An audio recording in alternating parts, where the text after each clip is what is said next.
Bonjour et allô, c'est Angelika Jacobs. Nous sommes le 4 juillet 2020. Je vous amène à nouveau un regard d'outre-Rhin et élucidant également pour la France et pour les pays européens notre situation actuelle. Tout ce que je dis en me basant également sur l'économiste Ernst Wolf a été vérifié par 2 fois plutôt que d'une. Mais je vous invite, si toutefois vous trouvez des faits ou des analyses qui sont contradictoires à ce que vous avez vu ou lu ou ce que vous pensez vous-même, ou si un argument s'oppose vraiment à cette vidéo, je vous invite à commenter sous la vidéo et d'entamer un débat. Car débat, c'est ce qu'il faut comme une base fondamentale pour la démocratie et qui, pour l'instant, semble ne plus souhaiter, ou plutôt au contraire, systématiquement étouffée dans l'œuf. Sachez que c'est un grand honneur pour moi de parler ici parmi des gens qui ne sont pas prêts à faire face au développement dévastateur de notre société, mais qui ont le courage de se lever et de se montrer pour revendiquer leurs droits et défendre leur liberté. Je ne vais pas parler longtemps autour du sujet qui nous intéresse. La situation dans laquelle nous nous trouvons est grave et dangereuse. Cependant, si vous comprenez les forces qui sont à l'œuvre, cela recèle également d'une grande opportunité pour l'avenir. La caractéristique exceptionnelle et de loin la plus importante de la situation actuelle est la situation de richesse, patrimoine et de pouvoir historiquement unique dans laquelle nous vivons. Jamais dans toute l'histoire de l'humanité, si peu de personnes ont possédé autant qu'aujourd'hui. Et comme nous vivons dans une société dominée par l'argent, cela signifie que jamais auparavant, si peu de personnes n'ont eu autant de pouvoir qu'à notre époque. Et ce pouvoir a joué un rôle historique au cours des derniers mois. Le pouvoir n'a jamais été détourné à une aussi grande échelle que lors de la pandémie Corona. Pour éviter tout malentendu et allégation de complot dès le départ, je ne nie pas qu'il y ait une pandémie Corona, ni que le Covid-19 est une maladie infectieuse dangereuse pour certains groupes de personnes et parfois mortelle.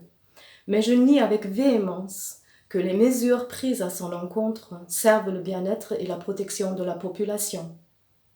Le contraire est le cas, et ce à 2 égards, à la fois sanitaire et économique. Je vais commencer par le premier point, la santé. Au début de la pandémie, notre gouvernement n'a consulté que les scientifiques qui s'étaient disqualifiés à plusieurs reprises dans le passé, au cours desquels ils ont provoqué la peur et la panique en raison de prévisions excessives lors des pandémies précédentes, la grippe aviaire et la grippe porcine. Sur les conseils de ces supposés experts, le gouvernement de Berlin a alors ordonné des mesures qui ont causé ces dommages très importants et surtout évitables à la santé, tels que le maintien des unités de soins intensifs libres, le report de milliers d'opérations et l'enfermement forcé et inhumain de personnes âgées dans des maisons de retraite. Les mesures ont empêché de nombreuses personnes gravement malades d'aller aux urgences, rendu déprimées de nombreuses personnes âgées et solitaires et fait monter le cas de violences domestiques qui ont fait chauffer les hotlines. Nous ne devrions pas être surpris si nous examinons la vita des politiciens responsables de ces mesures. Le ministre de la Santé, Spahn, et l'expert de santé de la SPD, M. Lauterbach, garantissent depuis des années que notre système de santé est démantelé en raison des économies à faire, que des cliniques économiquement non rentables ont été fermées, que du personnel médical de l'étranger a été recruté et donc les salaires et traitements de notre personnel soignant est baissé. Le personnel infirmier est déprimé et le secteur médical est de plus en plus subordonné aux intérêts des donateurs privés et non aux malades et aux personnes dans le besoin. Pas de surprise non plus, car le ministre de la Santé Spahn a été, en tant que membre du Bundestag allemand, de 2006 à 2010, il tenait des parts dans une agence de lobbying qui conseillait principalement les clients du secteur de la santé. Et M. Lauterbach était de 2001 à 2013 dans le conseil de surveillance des Rhön Cliniques, une société d'exploitation privée et cotée en bourse d'hôpitaux, de cliniques et de centres de soins médicaux. Il s'agit donc ici de 2 cas de conflit d'intérêts flagrants. Mais est-ce que quelqu'un s'offense dans les cercles politiques Les médias grand public s'y intéressent-ils? Évidemment pas. Mais passons aux conséquences économiques de la pandémie. La mesure la plus importante prise en raison de la pandémie a été le confinement, appelé le lockdown en Allemagne, l'arrêt presque complet de l'économie. Ce verrouillage est un événement historiquement unique, car tout au long de l'histoire de l'humanité, jamais l'économie mondiale a été immobilisée et presque complètement arrêtée pendant des mois. Et les conséquences sont tout aussi historiques. Nous sommes confrontés au choc économique le plus fulgurant que le monde ait jamais connu. L'un des résultats les plus importants sont les énormes défauts de paiement qui aggravent de façon exponentielle le problème économique et financier de notre époque, à savoir la dette. Aujourd'hui, nous avons affaire au fardeau de la dette le plus important et s'agrandissant le plus rapidement de tous les temps. Cela n'affecte pas tout le monde également. Le confinement a été saisi comme une opportunité par les gouvernements et les banques centrales pour lancer les soi-disant plans de sauvetage et les aides de Corona dont la portée dépasse tout ce que nous avons vu jusqu'à présent, mais qui ont tous une chose en commun. Ils préfèrent une fois de plus les grands et défavorisent les petits et assurent ainsi un approfondissement de l'inégalité sociale déjà horrible. Voici un exemple. Les trois constructeurs automobiles allemands, Daimler, Volkswagen et BMW, qui ont réalisé plus de 283 milliards de bénéfices au cours des 10 dernières années, reçoivent 50 milliards d'euros, tandis que dans le même temps, les petites et moyennes entreprises ne reçoivent que l'aumône et toutes sortes de conditions rendant difficile la poursuite de leur activité et, dans de nombreux cas, les rendent même impossibles. On peut d'ailleurs également supposer que les 50 milliards ne profiteront ni aux travailleurs, ni aux employés des grands constructeurs automobiles, ni ne seront investis dans de futurs projets créateurs d'emplois, car compte tenu de la contraction de l'économie mondiale, il n'est actuellement pas utile de produire plus de voitures. Alors, qu'arrivera-t-il à l'argent ? Probablement exactement la même chose qui se produit actuellement pour les centaines de milliards que les banques centrales prêtent aux gros investisseurs à 0% ou presque. L'argent finira dans le grand casino financier, comme l'appelle Ernst Wolff, et augmentera encore la spéculation mondiale. Après tout, nous vivons dans un monde où l'économie réelle, c'est-à-dire la production de biens et la prestation de services, ne végète qu'à l'ombre d'un pouvoir beaucoup plus important qui est principalement recruté dans deux domaines, la finance mondiale et l'industrie informatique mondiale. Examinons les deux de plus près. Le secteur financier mondial a reçu la plus forte impulsion de son histoire au cours des 50 dernières années grâce à la déréglementation, c'est-à-dire à l'abolition des règles qui, dans le passé, ont mis les banques à leur place. Cette déréglementation a permis de mettre en place des institutions financières autorisées à travailler comme des banques, mais qui ne sont pas soumises à leur réglementation légale. En conséquence, une vaste gamme de banques dites fantômes s'est développée, qui a aujourd'hui largement plus de pouvoir que les institutions financières traditionnelles. Au sommet de ces institutions financières se trouvent des gestionnaires d'actifs tels que BlackRock, Vanguard, State Street et Fidelity. Le plus grand d'entre eux, BlackRock, gère désormais plus de 7,4 billions de dollars d'actifs, donc plus de 7 400 milliards de dollars, et peut faire monter ou descendre les marchés financiers presque à volonté. De plus, BlackRock dispose d'un système logiciel unique au monde et alimenté par les données les plus importantes du secteur financier depuis 32 ans, et grâce auquel le groupe a plus de connaissances sur les événements du marché mondial que n'importe lequel de ses concurrents ou que n'importe quelle banque centrale dans le monde. Surtout, BlackRock a un excellent réseau avec les banques centrales. Les rangs de BlackRock comprennent les anciens chefs des banques centrales suisses et canadiennes et comptent parmi leurs principaux conseillers l'ancien gouverneur de la Banque centrale israélienne et ancien directeur adjoint de la Banque centrale américaine, Fed. Faut-il s'étonner que BlackRock, parmi tous, ait été mandaté par les plus grandes banques centrales du monde, la Fed et la Banque centrale européenne, pour coordonner la distribution des fonds de sauvetage supposés à la suite de la crise de Corona ?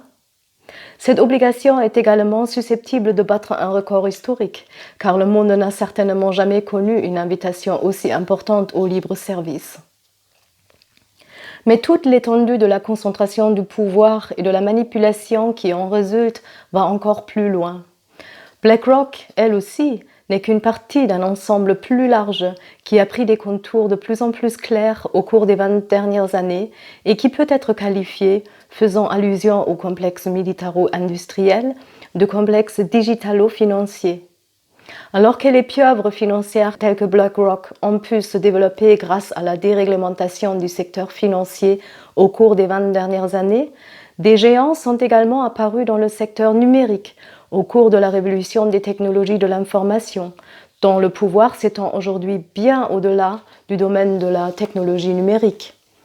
En particulier, les 5 grands, à savoir Microsoft, Apple, Google, Amazon et Facebook, ont joué un rôle énorme dans l'explosion des marchés financiers ces dernières années. Tous les 5 sont passés maîtres dans l'évitement des paiements d'impôts et bénéficient d'énormes rachats d'actions par leur cadre de management, interdits autrefois, mais qui leur ont été accordés par le biais de la déréglementation. Tous les 5 charrient les marchés financiers dans le monde entier avec l'aide de partenaires puissants. L'un des actionnaires de ces sociétés est la Banque nationale suisse, qui peut imprimer n'importe quelle somme d'argent et prévoir des augmentations de prix si le cours des actions baisse, et dont l'ancien président se trouve dans les rangs de « devinez qui ?» Oui, bien sûr de BlackRock. Cependant, ces 5 personnes bénéficient également, comme personne d'autre, des conséquences de l'arrêt de l'économie mondiale qui a fortement favorisé à la fois le commerce en ligne et le domaine du bureau à domicile, des conférences sur Internet et de la continuité pédagogique sur Internet, et continuera de le faire à l'avenir. Le succès était le plus évident chez le géant de la vente par correspondance en ligne, Amazon, qui a embauché 175 000 nouveaux employés en seulement 2 mois à la suite de la crise de Corona et dont le propriétaire Jeff Bezos a augmenté son patrimoine personnel cette année en seulement 5 mois de 45 milliards à près de 160 milliards de dollars. Mais même dans les domaines qui ne sont pas en permanence sous l'œil du public, les 5 entreprises ont fait d'énormes progrès. Alors bien sûr, tout le monde est intéressé à supprimer les espèces, l'argent comptant, et c'est exactement à ce développement que le confinement et la panique autour de ce virus a donné un fort vent arrière. L'une des promoteurs les plus importants est la Better Than Cash Alliance, qui comprend désormais plus de 30 gouvernements et qui est soutenue par de nombreuses sociétés et fondations, comme celle de l'ancien président américain Clinton et celle de l'ancien fondateur de Microsoft, Bill Gates. Nous pouvons donc voir comment les sociétés financières numériques, en raison de leur solidité financière, de leur puissance technologique et de leurs relations personnelles, se soumettent progressivement le monde entier et que la pandémie leur a considérablement profité. Et si vous vous demandez si c'était une coïncidence ou si elle a peut-être été corrigée ou manipulée, je recommande de jeter un regard sur le parallèle étonnant entre l'aggravation des problèmes dans le secteur financier mondial et le moment de la pandémie. Il est connu que le système financier mondial a été sauvé de l'effondrement en 2007-2008 grâce à l'intervention des gouvernements et des banques centrales, puis a été maintenu artificiellement en vie par l'augmentation constante des injections d'argent et des baisses de taux d'intérêt par les banques centrales. Cependant, comme ce taux ne pouvait pas être maintenu de manière permanente, mais aurait conduit à un nouvel effondrement du système, les responsables ont tenté à partir de 2018 de réduire les injections d'argent et d'augmenter les taux d'intérêt. Avec ce projet, ils ont échoué fin 2018. À cette époque, les marchés boursiers du monde entier se sont effondrés et ont fait vaciller le système à tel point que les banques centrales ont changé de cap et sont immédiatement revenues à une politique monétaire expansionniste. Mais ça, ce n'était rien d'autre que l'admission qu'il ne peut y avoir de renversement ou de changement vers un système financier normal.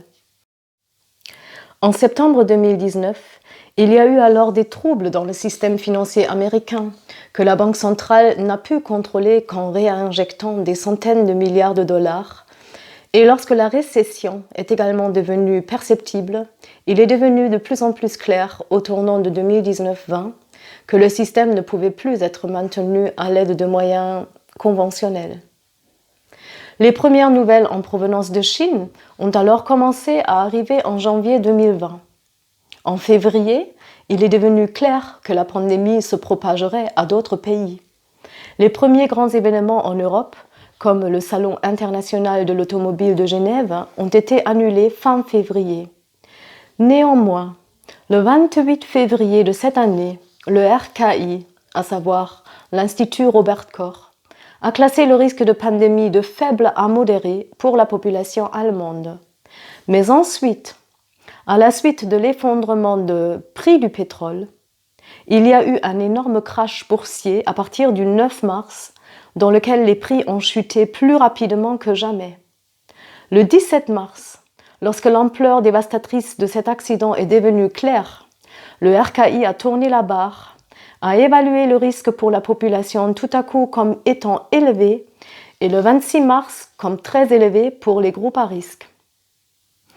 Il est également intéressant dans ce contexte que la chute des actions, bien qu'elle soit due à l'effondrement du prix du pétrole et se soit produite avant le confinement, est désormais communément appelée Corona Crash. Il est encore plus intéressant de constater que le crash boursier et la reprise rapide qui a suivi, rendue possible par les programmes d'aide, ont emporté plusieurs centaines de milliards de dollars dans les poches des ultra-riches du monde, et ceci en 3 phases. D'abord par miser sur la baisse des cours en bourse, puis en empochant les fonds d'aide dans le cadre de la crise, puis en utilisant cet argent sur les marchés financiers et le prochain boom ainsi créé. Aux États-Unis seulement, la fortune des milliardaires a ainsi augmenté de 282 milliards de dollars en seulement 23 jours, la croissance la plus rapide jamais enregistrée selon le magazine Forbes. Ainsi, alors qu'une alliance de politiques, de médias grand public et de scientifiques a effrayé la population, les ultra-riches ont pu se concentrer sans relâche sur l'augmentation de leurs possessions déjà immenses et conduire à l'extrême les inégalités sociales. Mais ce raid n'est pas encore terminé. Ce que nous vivons depuis quelques jours et quelques semaines n'est probablement rien d'autre que la préparation du prochain éboulement financier et social. Pour le moment, il y a un terme qui domine le débat public, c'est la deuxième vague. Bien qu'il soit désormais statistiquement sans équivoque que le taux de mortalité du Covid-19 n'est pas plus élevé que celui d'une vague de grippe et que la maladie n'a en aucun cas des effets plus graves sur la population que certaines vagues de grippe dans le passé, la peur et la terreur se propagent à nouveau. Et encore une fois, pour comprendre l'alarmisme, il faut se pencher sur les relations économiques et financières à l'arrière-plan de la pandémie. En effet, nous sommes tous confrontés à une deuxième vague qui prendra en effet une dimension dévastatrice qui n'a cependant rien à voir avec la pandémie, mais a beaucoup à voir avec les mesures prises contre la crise. Devant nous, à la suite du confinement, du blocage délibéré, il y a, selon un grand nombre d'experts des marchés financiers, notamment M. Ernst Wolf, une avalanche de licenciements massifs, d'effondrement de petites et moyennes entreprises, mais aussi de problèmes de paiement de plus grandes entreprises, tant dans l'économie réelle que dans le secteur financier. Il y aura des défauts de paiement sans précédent dans les semaines et les mois à venir. Il y aura des faillites personnelles massives, nous verrons une pénurie et une hausse rapide des prix dans le secteur alimentaire et en même temps une baisse des prix dans le secteur de la production, dans le secteur immobilier, en particulier dans l'immobilier commercial, et un effondrement énorme des marchés boursiers. De plus, il y aura une vague de mise à pied dans la fonction publique en raison des énormes pertes fiscales. De plus, nous connaîtrons des programmes d'austérité à toute épreuve qui tenteront de combler les lacunes du budget de l'État. Nous avons devant nous une catastrophe économique qui sera suivi d'un tsunami financier et social dont personne ne peut imaginer l'ampleur pour le moment, mais que les banques centrales affrontent de manière de plus en plus impuissante, car elles ont largement déployé leurs moyens par le passé. En raison de cette situation hautement explosive, nous devons nous attendre à ce que ceux qui sont au pouvoir utiliseront tous les mécanismes de coercition illégaux dignes d'un État policier qu'ils ont essayé de tester dans la crise de Corona. Il y a donc des temps très difficiles devant nous, qui ne doivent cependant pas nous désespérer, mais qui sont autant un défi historique que nous devons accepter et auquel nous devons faire face pour la raison suivante. En raison de l'intensification drastique de la situation économique et des problèmes sociaux, de plus en plus de gens entreront en conflit avec le système existant. De plus en plus de gens chercheront des solutions et des réponses. Même les personnes qui n'ont jusqu'à présent eu aucun doute sur ce que les médias mainstream ou la politique dominante leur disent. Cela signifie que les bouleversements à venir présenteront le défi à tous ceux qui ont reconnu la supercherie d'atteindre et d'informer ces personnes-là jusqu'à atteindre progressivement la soi-disant majorité silencieuse. Le nombre croissant de médias alternatifs et l'acceptation toujours plus facile des médias grand public devraient tous nous donner un coup de pouce car ils montrent clairement que ce processus a déjà commencé. Faisons donc avancer ce processus en intensifiant nos efforts, en continuant à faire comprendre patiemment et pacifiquement aux gens que le système actuel nous conduit tous dans un cul-de-sac historique, que le moment est venu de mettre à sac le casino financier international dominant tout et de mettre fin au règne d'une minuscule minorité ultra riche qui s'enrichit sans retenue aux dépenses de la majorité. Précisant à tous ceux qui doutent qu'il est temps d'introduire un système qui ne soit pas basé sur la cupidité, mais sur des valeurs démocratiques et qui vise non pas à creuser les écarts dans la société, mais à les surmonter, et dans laquelle la considération pour les vieux, les faibles et les malades n'est pas une concession, mais une évidence. Luttons tous, comme ici et aujourd'hui, pour un système social juste et humain, montrant ainsi aux enfants et petits-enfants le chemin vers un monde futur qui ne ressemble pas à la prison numérico-financière dans laquelle les dirigeants actuels veulent nous guider. Merci pour votre écoute.